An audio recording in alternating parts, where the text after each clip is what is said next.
There we go. Well, good morning. Glenn Greenwich and Tom Pope here. Today we're going to talk a little bit about the proposed development of a soccer stadium next to Citi Field. Last week we spoke about the meaning of community. What is community? Now, are we talking about people around us? Are we talking about the things we like? People live in a certain area, and now we're looking at the development of this giant sports complex, 780 million. Yes, the city is not putting that up. The team is putting that up. However, some low-income housing will be part of the development. How much should be part of that if we're looking at providing a home in our community for people? Well, if we have 60,000 people who are homeless, if we have 3 million, according to sources, people who are low income, does it seem right to develop this huge sports complex with a hotel and only provide 2,500 low-income units? Wow, that does sound a little crazy. And we haven't included the small businesses that have been displaced as well. So where are those businesses going to go? And of course, we know the pipeline to community economic development are small businesses.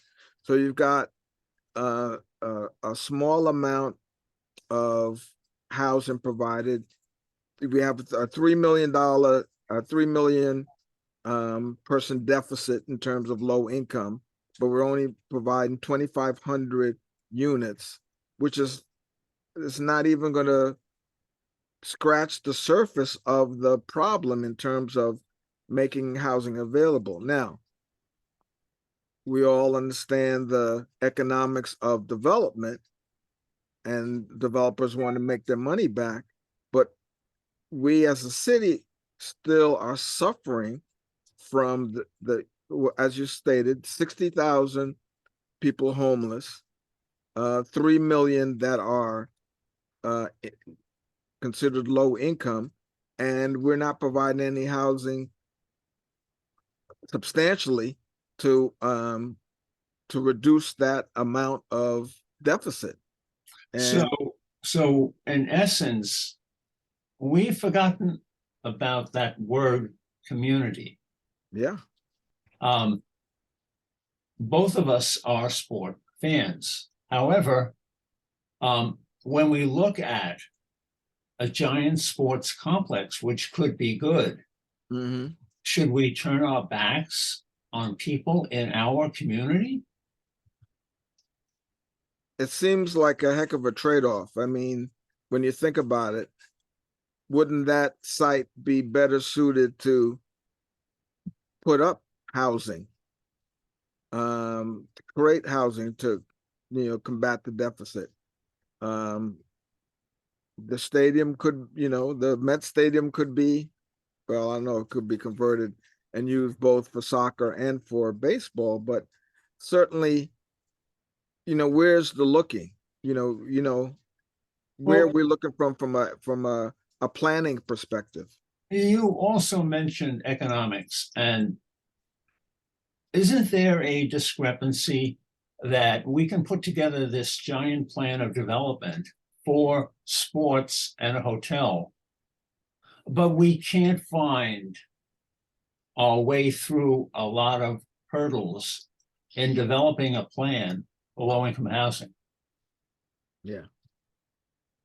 It's been, as I say, one of the bugaboos of the mayor's office going back years and years. We haven't planned for it, we haven't developed for it, and then we wonder why there's a deficit. Like it just magically appeared overnight, and everybody's surprised that it exists. Part of this idea of community also strikes me,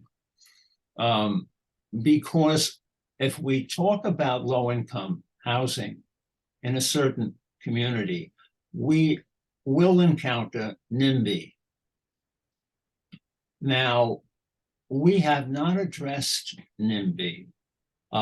The idea about the fear that people have of crime in a certain area, maybe it's associated with low income.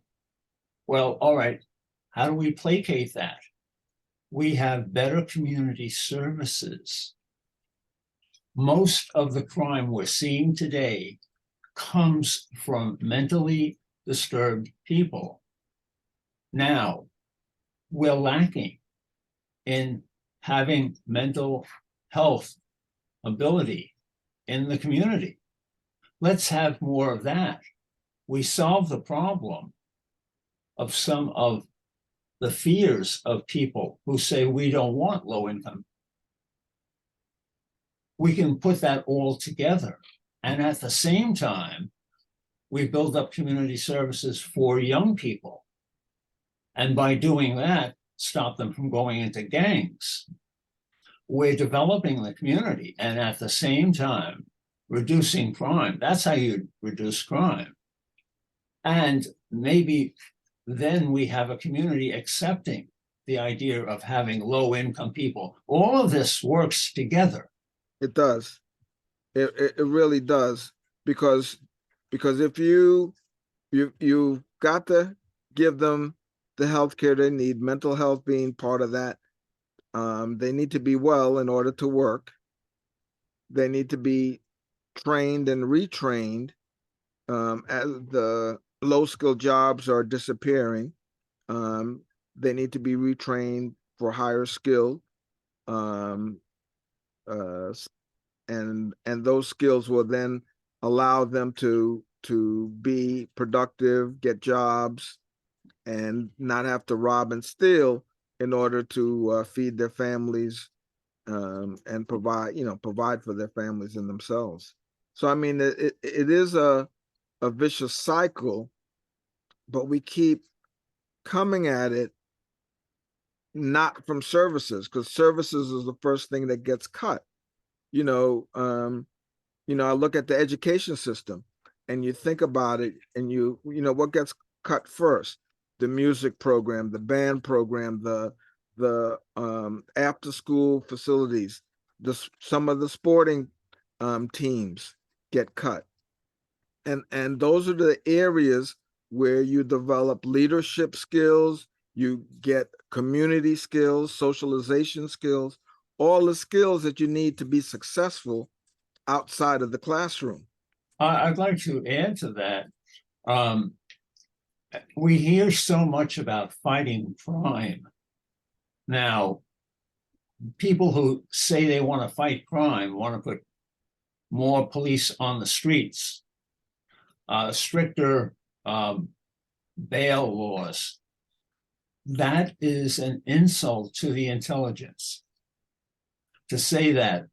And at the same time, you're voting to cut those services, because those services get at the cause of the problem. Absolutely. They're critical. And until we, it's sort of like this pandemic.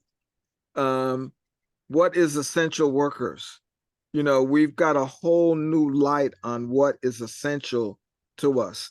We know that the pandemic has put our education system behind 2 years.